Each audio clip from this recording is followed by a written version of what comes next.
It was a quiet spring morning in April 1994 when a devastating discovery was made in a small town tucked away in rural Pennsylvania. The Wilson family home, perched on the edge of a dense forest, stood eerily silent. No hum of daily life. No laughter of children. All 5 members of the Wilson family had vanished without a trace, leaving behind an unsettling mystery that has haunted this community for nearly 3 decades. What makes this case unnervingly unique is that there were no signs of a struggle.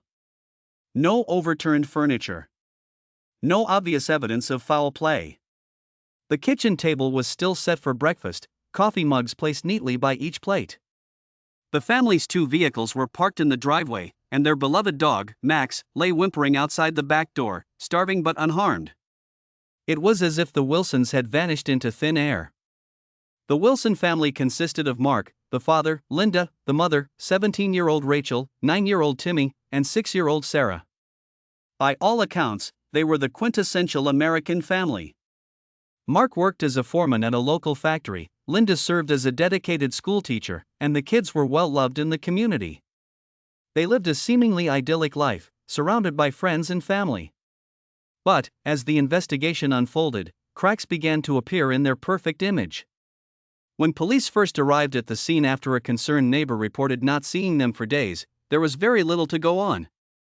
The house was in pristine condition, no broken windows, no forced entry. Yet the family's essential belongings were missing. Clothes, wallets, phones all gone, yet no sign that they had packed up voluntarily. Search efforts launched immediately. Police combed through the surrounding woods, drones scanned overhead, and volunteers walked the area in groups, calling out their names. Flyers bearing smiling family photos loomed at every corner of the town, and still, nothing. Days turned to weeks. Weeks to months. And then, chillingly, the case went cold. But then came the theories. Oh, the theories. Some believed the Wilson family fell victim to a calculated kidnapping, others whispered about connections to organized crime, based on Mark's suspected gambling debts, a secret unearthed during the investigation but never conclusively tied to their disappearance. Some, however, pointed to Linda's increasingly withdrawn behavior in the months leading up to the incident. Friends remember her being unusually tense, distracted, and even convinced she was being watched. And then there's the most chilling theory of all, that the Wilsons were victims of a paranormal event.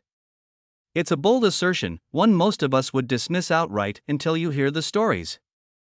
One witness claimed to see strange lights hovering above the Wilson property a few nights before the disappearance. Another neighbor reported hearing what sounded like a low hum emanating from the forest. And even years after the incident, occasional campers near the area swear something isn't right. It might be a stretch, but in a case this bizarre, even the implausible deserves consideration. Midway through the investigation, detectives uncovered a mysterious journal that belonged to Rachel, the eldest child. Within its pages were references to recurring nightmares, an odd figure she claimed to see in the woods, and entries that implied she'd tried warning her parents about something she couldn't fully explain. This discovery added an unnerving psychological layer to the case, and though the journal was heavily analyzed, no concrete leads came of it. The disappearance of the Wilson family had ripple effects far beyond the confines of their home. This once sleepy town became riddled with fear and distrust.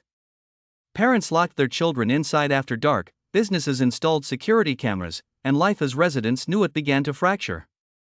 Some families moved away entirely, hoping to escape the pall of uncertainty that lingered over the community. Now, nearly 30 years later, the Wilson case remains unresolved.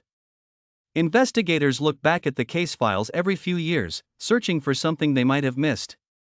But no new leads have emerged, no signs of life from any of the Wilsons, and no indications that this haunting enigma will ever be solved. And yet, one question lingers: how could an entire family simply disappear, leaving no footprint behind? What happened that April morning, deep within the shadows of a rural home? It's a question that gnaws at the minds of anyone who dares revisit the case, a question that leaves us staring into the abyss of a mystery that feels closer than we'd ever care to admit. Perhaps we'll never know. But if there's one certainty, it's this: the disappearance of the Wilson family will forever haunt the fragile edge